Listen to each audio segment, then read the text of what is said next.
Eh bien salut tout le monde, c'est Ferry, mais aujourd'hui on se retrouve pour l'épisode 3 de ce let's play sur Professeur Layton et le destin perdu. J'espère que vous allez bien. Donc la dernière fois on s'est arrêté juste ici devant le Green Hospital pour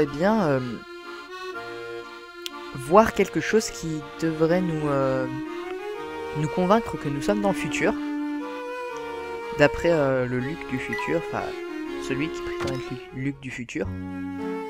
N'est pas encore sûr pour l'instant. Voilà.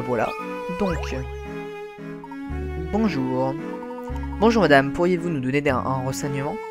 Bien sûr, je n'ai rien d'autre à faire de toute façon. On s'ennuie à mourir ici. Nous rendons visite à l'un de vos patients. Pourriez-vous nous dire où se trouve la chambre 312? La chambre 312, c'est ça? Voyons voir. Ah, le docteur Andrew Schrader. Très bien. Comment? Excusez-moi, avez-vous bien dit Andrew Schrader? Veuillez baisser la voix, monsieur. Vous êtes dans un hôpital. Vous êtes parent avec le docteur Schrader? Non, en fait, je suis l'un de ses anciens étudiants. Et qui est votre jeune ami? C'est l'apprenti de l'étudiant du docteur Schrader. Oh, le vieil homme de la 312 a pas mal d'admirateurs à ce que je vois. Bon, vous pouvez aller le voir, mais vous devez d'abord remplir une petite formalité. Quel genre de formalité? Ne vous inquiétez pas, ce n'est rien de bien compliqué. Ah, j'aurais dû m'en douter de ça. Lors de leur ronde, une infirmière et un médecin doivent rendre visite à 9 patients. En consultant la liste des numéros de chambre, elle s'aperçoit qu'il est possible de faire le tour de toutes les chambres en une seule ronde en respectant la condition suivante. Elles peuvent passer d'une chambre à un autre si celle-ci a au moins un chiffre en commun dans leur numéro. Quelle est la 5e chambre sur le parcours? Tu auras un numéro correspondant. Alors on va essayer. Oui, est-ce qu'ils vont commencer ici? Non, ça fait genre 1. Hop, hop, hop. Hop.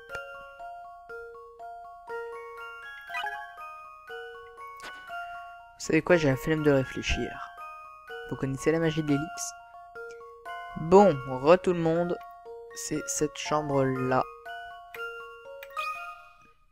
Cette solution me paraît envisageable. Voilà. Voilà une bonne chose de faite. Ah. Merci beaucoup, vous pouvez aller voir le docteur Schrader à présent. Sa chambre est au 3e étage, les escaliers sont juste là. Un arbre mort. Mais il est pas là. C'est étrange, il n'y a personne, la réceptionniste s'est peut-être trompée.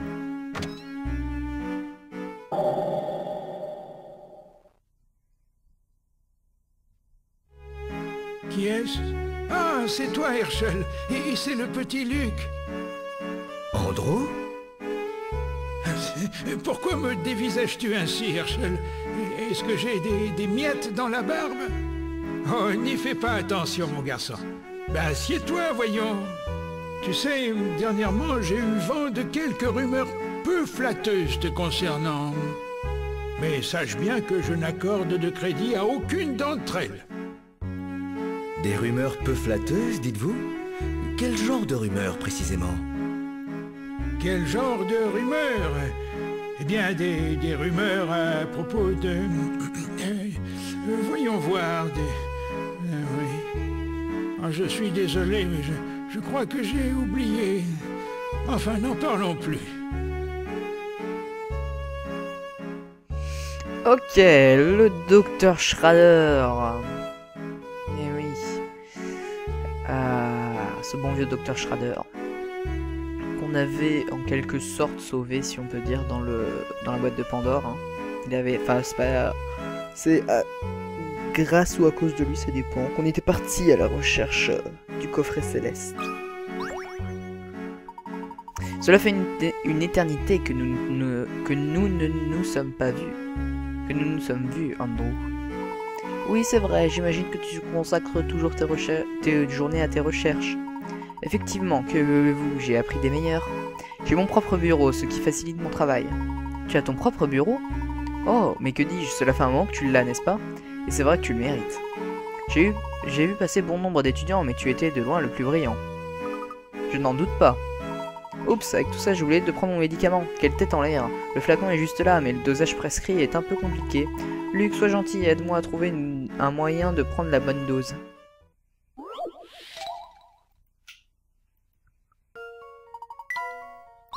Alors moi, je dirais comme ça. Ou comme ça, peut-être. Je crois que c'est comme ça. Et voilà ma réponse. Phew, je suis rassurée. Voilà.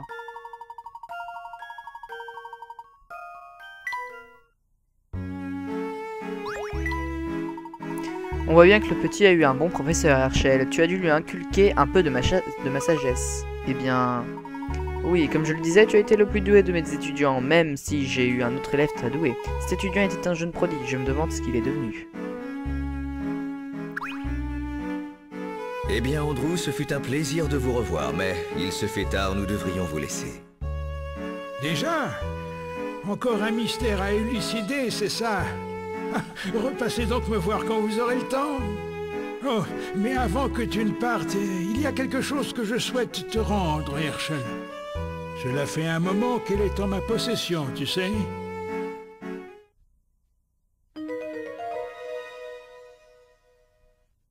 Je n'en aurai plus besoin à présent. Tu peux la récupérer. Elle est garée derrière l'hôpital. Je vois, merci. Ce fut un plaisir de te revoir, Herschel.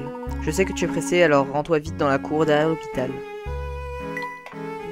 Elle est garée? Une voiture?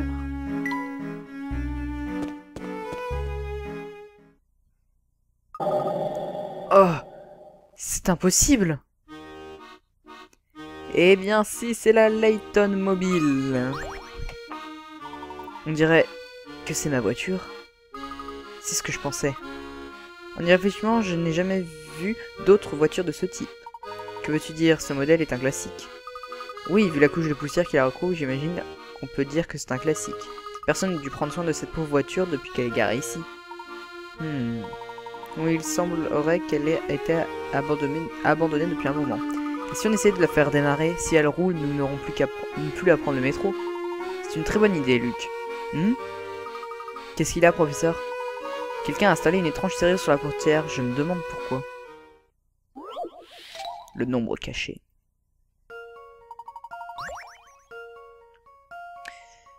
Alors, le docteur Schrader a donné 2 clés au professeur, mais cette serrure est un peu particulière. Pour ouvrir la porte de la Layton Mobile, il faut entrer un nombre. Cette clé, ce nom se cache quelque part sur les clés. À vous de le trouver. Je me demande bien où peut être ce nombre. Qu'est-ce que ça peut être comme nombre?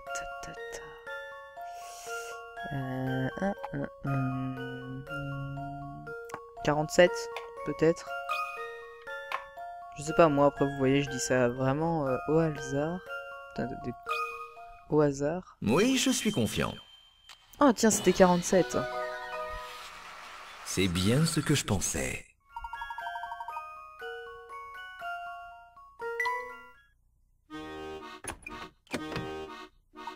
Ça y est, nous pouvons ouvrir la portière. Parfait, faites-la démarrer, professeur.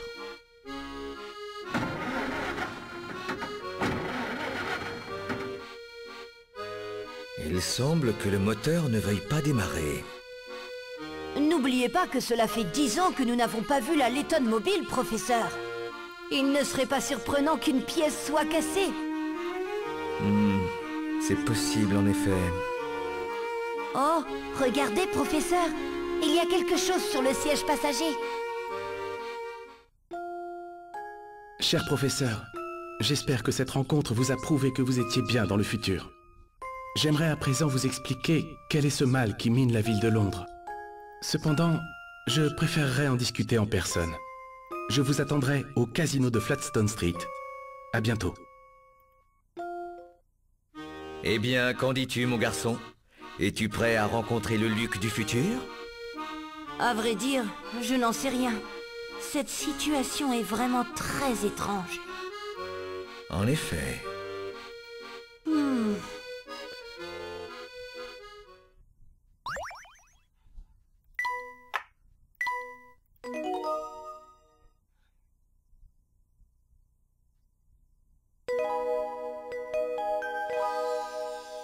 Chapitre 2, rencontre avec Luc. Comment se passe votre enquête au cœur de la ville de Londres?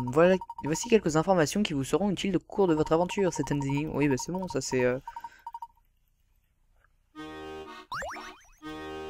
Chez Dardar.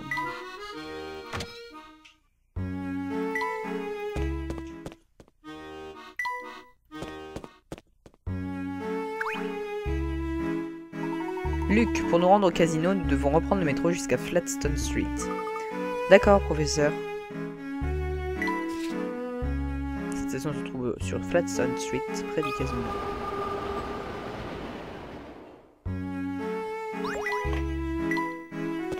Allez, on se tire. Nous sommes de retour sur Flatstone Street. Oui, mais aucun de ces bâtiments ne ressemble à un casino. Nous devrions interroger un passant. Oh, regardez, voilà quelqu'un. Attendez-moi ici, professeur. Hé, toi, je te laisse 5 secondes pour arrêter de me fixer. 1, 2... Je suis désolé, monsieur. Je présume que ça ne s'est pas très bien passé. Demandons à quelqu'un d'autre, professeur. Je n'ai même pas pu le regarder sans qu'il ne s'énerve. Et dire que je pensais que tu avais du talent pour voler aux animaux sauvages. Ha ha ha. Oh, professeur, vous ne devriez pas vous moquer de moi. Cet homme était vraiment effrayant. Allons, allons, ne fais pas cette tête. Je plaisantais, voilà tout. Essayons de trouver quelqu'un de plus coopératif. Elle a l'air très coopérative, elle. Cette petite brise est vraiment très agréable. Je suis tout à fait d'accord avec vous, madame. C'est une journée idéale pour s'allonger dans l'herbe au bord de la Tamise ou pour se balader. Parlant de balade, un jour, mon mari et moi, nous avons trouvé cette énigme en nous promenant. Pont aux dames. Ce pont est composé de cases blanches et de cases noires comme un ami. Il faut le traverser, il faut partir de la flèche. Possible de se déplacer de case en case vers le haut. Mais pas en diagonale, quand même, de chemin permettant... Au revoir tout le monde. 15 bien évident. Cette solution me paraît envisageable. Voilà. Voilà une bonne chose de faite. Ouais, trop bien. Allez, ils disent 15 chemins différents, bah c'est bien. Ah, dites donc, vous êtes plutôt malin, beau travail. Ah, j'adorerais me balader avec mon mari. À l'époque, il rentrait dîner tous les soirs. À l'époque? Eh oui, tout à fait lorsque nous sommes arrivés ici. Maintenant, il travaille tellement qu'il ne rentre presque plus à la maison. Cette prise est très plaisante. Selon mon pari pouvait rentrer, nous irons pique-niquer. D'accord. Et toi, tu veux rien nous dire? Je t'ai déjà dit d'aller voir Air Game. D'accord. Tiens, toi, tu vas pas nous dire quelque chose sur le casino? Que me voulez-vous? Ne me faites pas de mal, je vous en supplie! Je ne comprends pas. Pourquoi est-ce que je vous effraie autant, monsieur? Vous? Non, c'est votre ami, là, avec le haut de forme. Ah, il est en train de me regarder. Calmez-vous, je vous en prie. Je ne vous veux aucun mal. Vous devez me confondre avec quelqu'un d'autre. J'aimerais simplement savoir où se trouve le casino. Il n'est pas loin d'ici, n'est-ce pas? Le casino, je sais, c'est un test. Vous voulez voir si Edgar va tout avouer. Si c'est le cas, vous allez me faire la fête. Et de quoi parlez-vous? Ah, au secours! Il s'est encore enfui. Pauvre homme. Il semblerait qu'il ait eu quelques ennuis avec un homme qui me ressemble. Ce n'est pas le premier à avoir une drôle de réaction en voyant votre chapeau. Il est vrai que mon haut de forme n'a pas l'air d'avoir une bonne réputation. Il vaudrait peut-être mieux que vous l'enleviez pour un moment pour éviter les problèmes. Quelle idée saugrenue, un gentleman ne peut décemment pas se promener en ville tête nue. J'imagine que vous avez raison. Eh bien, où allons-nous à présent? Becky, la jeune fille de l'hôtel, nous a déjà bien aidés. Elle saura peut-être où se trouve le casino.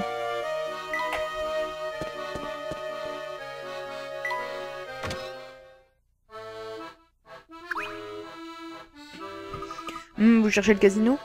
En effet, nous devons rencontrer quelqu'un là-bas. Eh bien, avant de vous laisser partir, il faut que je vous dise que le casino appartient au clan. Merci de vous inquiéter pour nous, Becky, mais il faut de toute façon que nous y allions.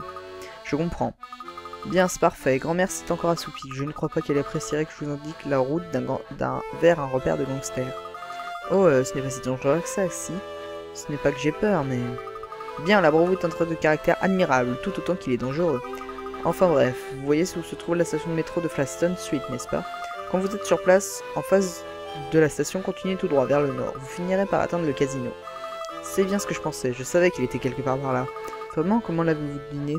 Quand on est repassé dans la station, un des gangsters du clan bloquait l'accès vers le nord. J'ai trouvé ça un peu louche, mais je n'ai pas pu voir ce qu'il y avait au bout de cette rue.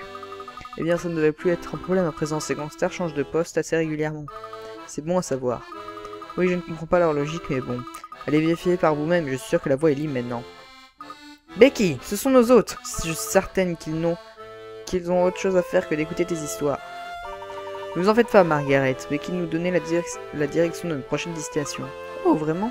Bon, du moment qu'elle vous rend service.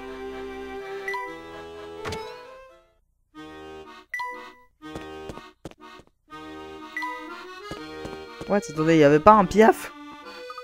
Regardez, professeur, le gangster qui bloquait l'accès vers le nord n'est plus là. Becky avait donc raison. Continuons vers le nord.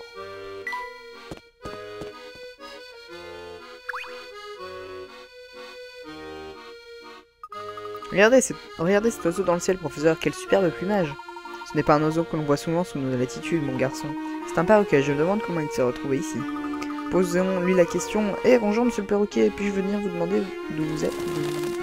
Ouais. Ah, tu as peut-être fait preuve d'un peu trop d'enthousiasme, mon garçon, tu l'as effrayé. Oh, j'essayais simplement d'être gentil. Bah, ça n'a pas marché. C'est bête, hein. Et oui, et oui. Bon alors, le casino. Oh.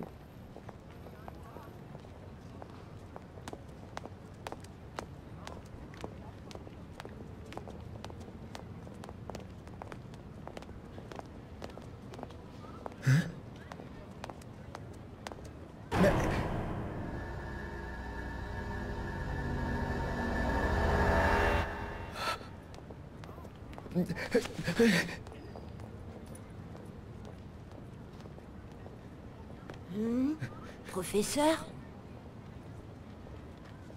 Elle est magnifique, Herschel. Alors, elle te plaît? Oui, bien sûr qu'elle me plaît. Je l'adore. Merci, Herschel. Ah, trouver le bon cadeau peut être un vrai casse-tête. Heureusement, toute énigme a une solution. N'est-ce pas ce que tu dis toujours?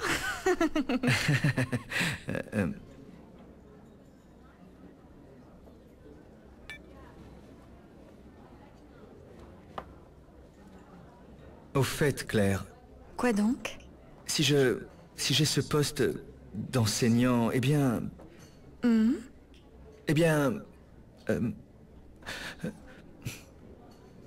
Je t'écoute, Herschel. Oh...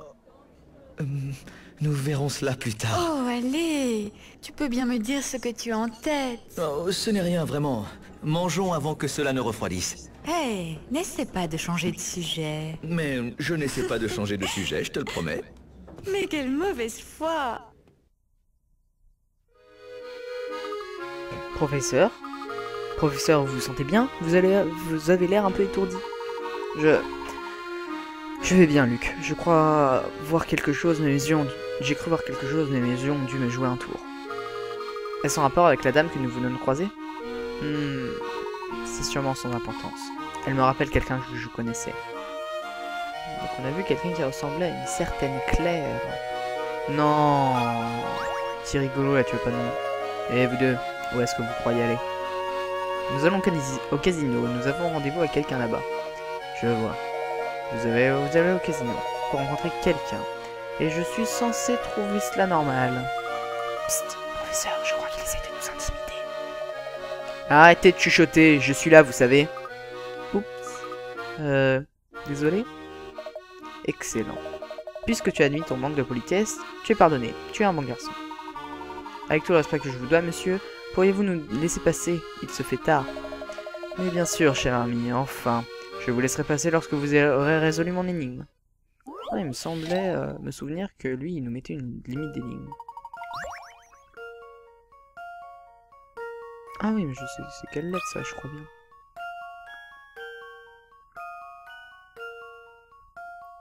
Je crois que c'est... Oula, c'était quoi ce P là? Voilà. Ah d'accord, c'est un H ça maintenant. Attendez, je vais juste bien regarder. Ça fait bien un P ça. À moins que ce soit... Et si c'est un P. Je crois bien que c'est ça. Voyons si cette réponse est la bonne. Ouais, c'est ça. Voilà une bonne chose de faite.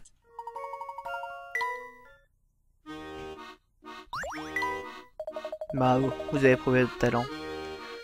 Je vais donc vous donner un conseil sibyllin. Le chapeau que vous portez représente un grand danger. Vous devriez vous méfier. Pourquoi les gens s'intéressent-ils tant à mon chapeau? Quelqu'un porterait-il le même? Si je vous le disais, il n'y aurait plus aucun suspense. Je vous laisse le découvrir par vous-même.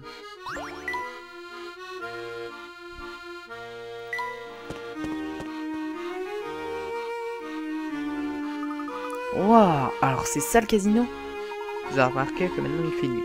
Je pense qu'il s'agit en effet de l'établissement que nous cherchons. J'ai hâte de le voir de plus près.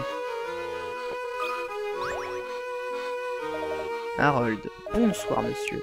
Puis-je voir votre carte de membre? Quelle carte de membre? Ce casino est un lieu où se réunissent les gens de la haute société. Pour entrer, il faut montrer sa carte. Nous évitons ainsi que n'entre de clients indésirables. C'est la première fois que j'entends parler de cela. N'y a-t-il vraiment aucun moyen d'entrer? Votre chapeau me laisse penser que vous êtes un homme respectable, mais cela ne suffit pas. Résolvez ce ding, mais je vous laisserai entrer sans carte, pour cette fois. Cet homme, lui aussi, semble très intéressé par votre chapeau. Bien. Bien sûr, un haute forme n'est-il pas l'accessoire grâce auquel on reconnaît un gentleman? Alors, une partie disputée.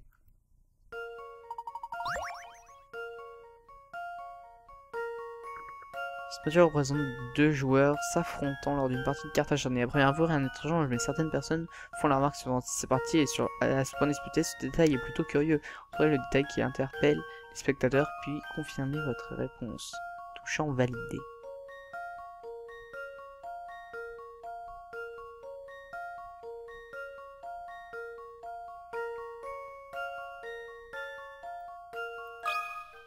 Je crois que c'est par rapport aux Oui, je cartes, suis confiant. mais je sais plus lesquelles. Non, c'est pas elle. Eh bien, on ne peut pas gagner à tous les coups. Quelque chose sous un autre angle.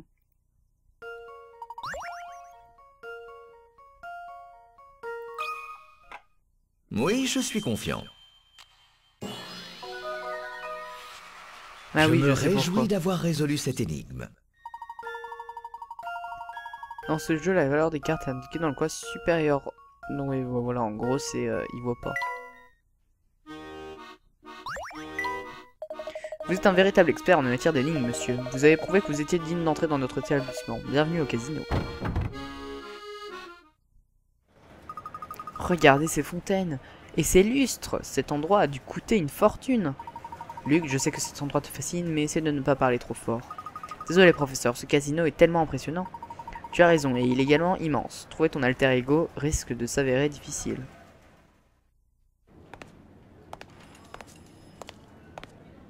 C'est donc toi.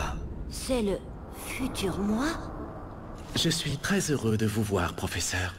Mais en fait, je devrais plutôt dire très heureux de vous revoir. C'est bien moi, Luc Triton.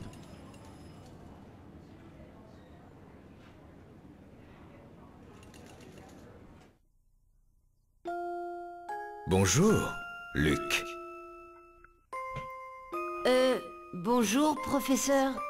Oh, ce n'est pas à moi que vous parliez. Je vais avoir du mal à m'y faire. Je n'arrive pas à croire que j'étais aussi petit. Hé, je ne suis pas si petit que ça. Dis-moi, pourquoi t'es-tu donné tant de mal pour nous faire venir jusqu'ici? Je vais tout vous expliquer dans un instant. Cependant, j'aimerais d'abord m'assurer que j'ai affaire au véritable professeur Layton. Comment? Mais qui d'autre pourrais-je bien être? Laissez-moi m'expliquer.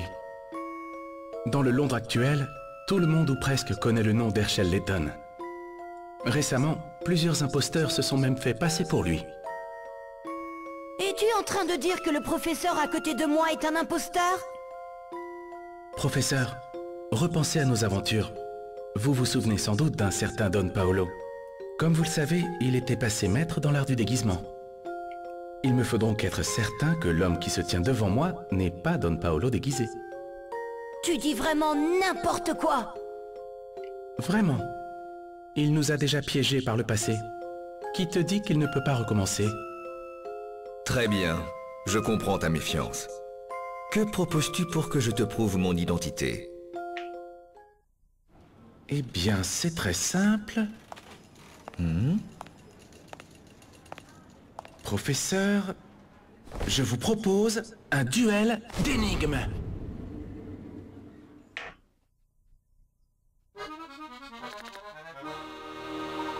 Qu'est-ce que tu as en tête? Vous êtes un homme prudent, vous devez donc également avoir des doutes quant à mon identité. Pour que nous puissions tous les deux prouver qui nous sommes, je propose un duel d'énigmes. J'ai une énigme que seul quelqu'un d'aussi perspicace que le professeur pourrait résoudre. Si vous trouvez la solution, vous pourrez à votre tour me soumettre une énigme. Je ne devrais avoir aucun problème à la résoudre si je suis bien celui que je prétends être. Commençons. 4 cartes sont placées dans un ordre qui répond à plusieurs conditions. Le voici. Les voici. Premièrement, il y a un cœur à côté d'un carreau. Deuxièmement, il n'y a pas de trèfle à côté d'un pic. Et enfin, il y a un cœur immédiatement à droite d'un trèfle. En respectant ces conditions, je vous demande de me dire où est caché le pic. Il y a un cœur à côté d'un carreau. Ok. Il n'y a pas de trèfle à côté d'un pic. Et il y a un cœur directement à droite d'un trèfle. C'est lui! Êtes-vous sûr de votre réponse? C'est pour ça que là, j'y réfléchir un peu. C'est lui! Oui. C'est lui alors. Je le savais.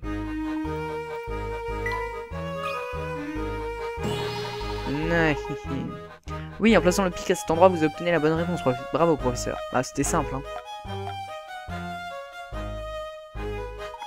Merci.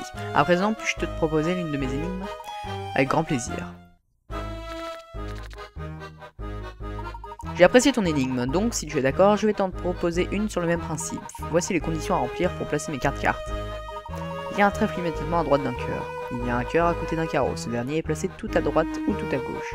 Enfin, un trèfle est placé lui aussi tout à droite ou tout à gauche. Es-tu capable de trouver le pic en respectant les conditions que je viens de te donner?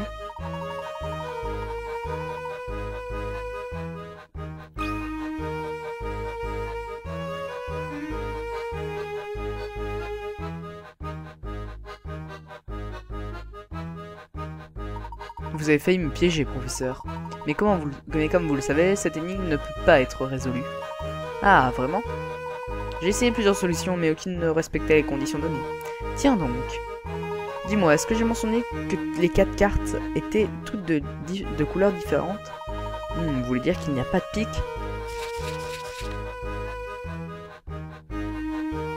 Exactement, c'était une question piège, mais elle soulève un problème intéressant. Dans ton énigme, tu avais omis de préciser qu'aucune des cartes n'était de la même couleur.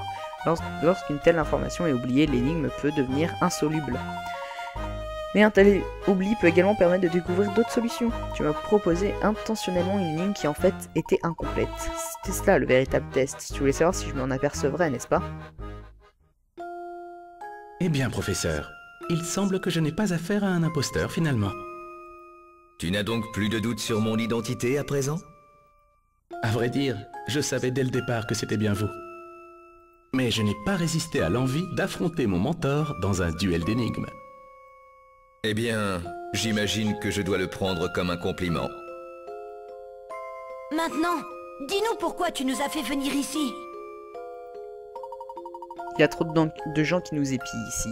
Et il y a un débarras dans le fond. Suivez-moi. Ce jeune homme est l'alter ego de Luke, qui vit 10 ans dans le futur. Il a écrit une lettre à son ancien mentor afin de lui demander son aide.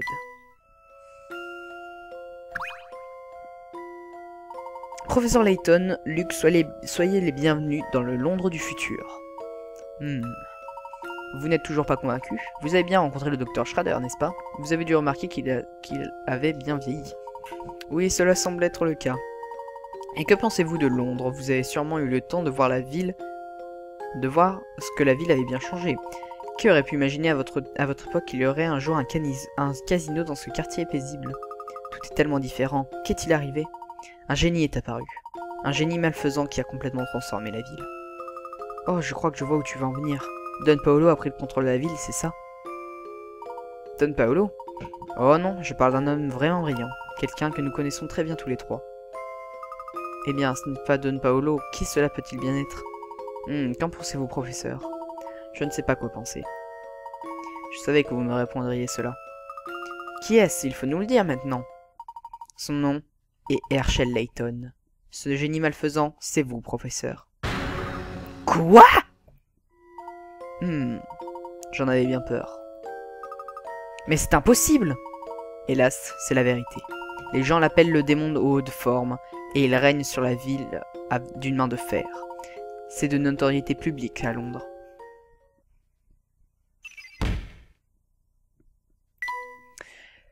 Le Londres futur est entre les mains d'un Layton maléfique. La seule vue du professeur, qui semble à s'y méprendre à son alter ego du futur, suffit à terroriser les habitants de la ville. Dis-nous en plus, Luc. Vous en dire plus, mais j'en sais pas plus que vous, professeur. Non, je m'adressais à l'autre Luc. Cette situation est un peu compliquée. Dis-moi, Luc, comment suis-je arrivé à régner sur la ville entière? Par où commencer? Tenez, professeur, vous vous souvenez de ceci, non?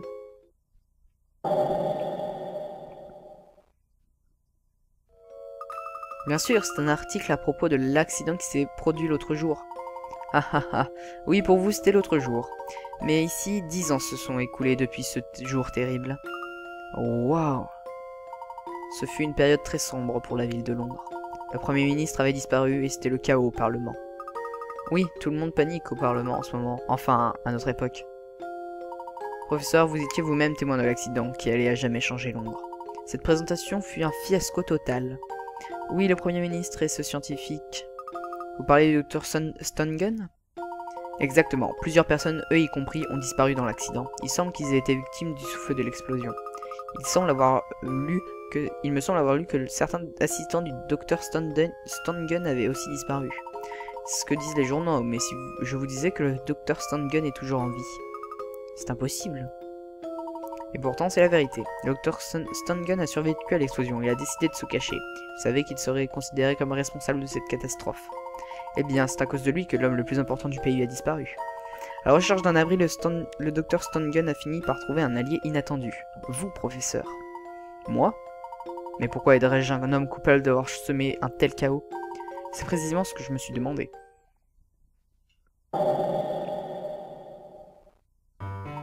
Durant les mois qui ont suivi l'accident, vous vous êtes montré de plus en plus distant.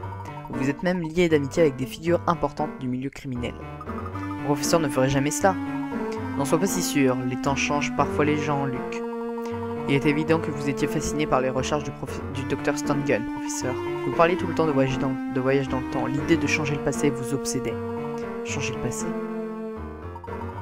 Le Dr Stongun voulait continuer ses recherches, mais il avait besoin d'argent. Vous avez donc utilisé vos facultés intellectuelles afin de prendre le contrôle des bas-fonds londoniens. Impensable.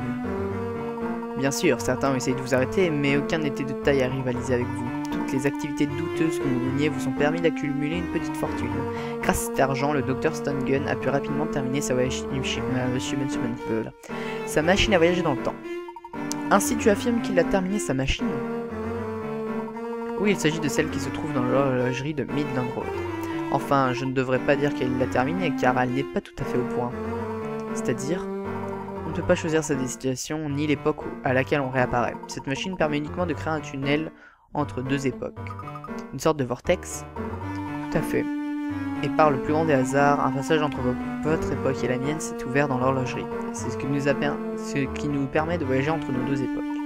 Donc grâce à cela que tu as pu nous faire parvenir ton message et nous amener ici. Et quelque chose de traquage. Ce votre texte doit être très important pour le futur Layton. Il doit donc surveiller cet endroit de près. Comment es-tu parvenu à y avoir accès? J'y viendrai plus tard. Laissez-moi d'abord vous donner les informations les plus importantes. Je t'écoute. Explique-nous pourquoi tu nous as fait venir ici. Décidément, vous n'avez pas changé. Vous avez toujours un train d'avance sur moi. Je vous ai fait venir ici pour que vous m'aidiez à déjouer les plans du Herschel Layton du futur. Tu veux que j'arrête mon alter ego? Layton du futur est en passe de disposer d'une machine à voyager dans le temps opérationnelle. Il est retourné dans le passé afin de réunir les meilleurs spécialistes du voyage dans le temps. Mais pourquoi revenir dans le passé pour les trouver? Il doit y en avoir plein dans ton époque. En fait, la plupart de ces experts ont disparu lors de la tragique présentation du Dr Stongun. Pour les réunir, Layton n'avait donc d'autre choix que de voyager dans le passé avant l'explosion. La situation est très grave. Si Layton réussit à construire une machine à voyager dans le temps fonctionnelle, ce sera le chaos. Il faut l'arrêter avant qu'il ne mette son plan en exécution. Le seul qui en soit capable, c'est moi. C'est bien ce que tu allais dire, n'est-ce pas? Exactement. Au grand mot, les grands remèdes. Vous êtes le seul à pouvoir l'arrêter. Tu sais pourtant que je ne connais pas ton époque et que je ne sais pas où le trouver. C'est un obstacle que je vous aiderai à surmonter. Le Layton du futur agit toujours en secret. Cependant, tout le monde ici sait où se trouve son quartier général. Nous pouvons commencer nos recherches là-bas. Tu veux dire que son quartier général ne se trouve pas dans ce casino? Non, pour lui, le casino n'est qu'un moyen parmi d'autres de financer ses recherches. Son quartier général se trouve au cœur de Chinatown.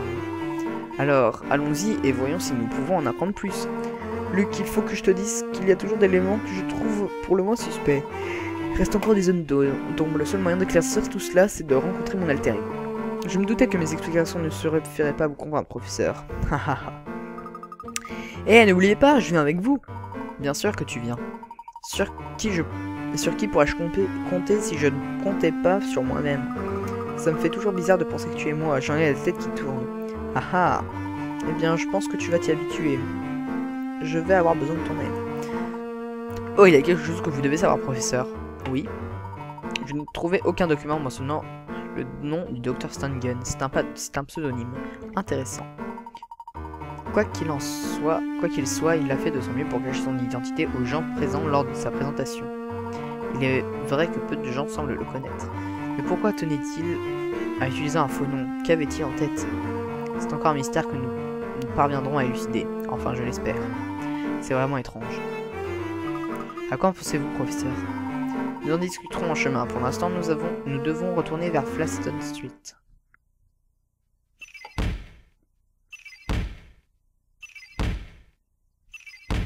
Ouh là là, ça en fait du monde. L'alter ego de Luke a utilisé une machine à voyager dans le temps pour envoyer cette lettre dans le passé. Dans son message, il demande de l'aide à son ancien mentor, le professeur Layton, afin de sauver la ville de Londres plongée dans le chaos. Les individus portant des manteaux sombres sont membres du clan, un gang contrôlé par le Layton du futur qui règne sur la pègre de Londres. Le Herschel Layton du futur est un criminel de haut rang qui terrorise Londres avec sa bande de gangsters. Connu sous le nom de démon au haut de forme, comment ce parfait gentleman a-t-il pu devenir un tel monstre? Alan Stangun est le scientifique qui a dévoilé la machine à voyager dans le temps lors de sa présentation. Il n'existe toutefois pas de scientifique portant ce nom, ça devait être un faux nom qu'il utilise pour cacher son identité. Qui peut-il être?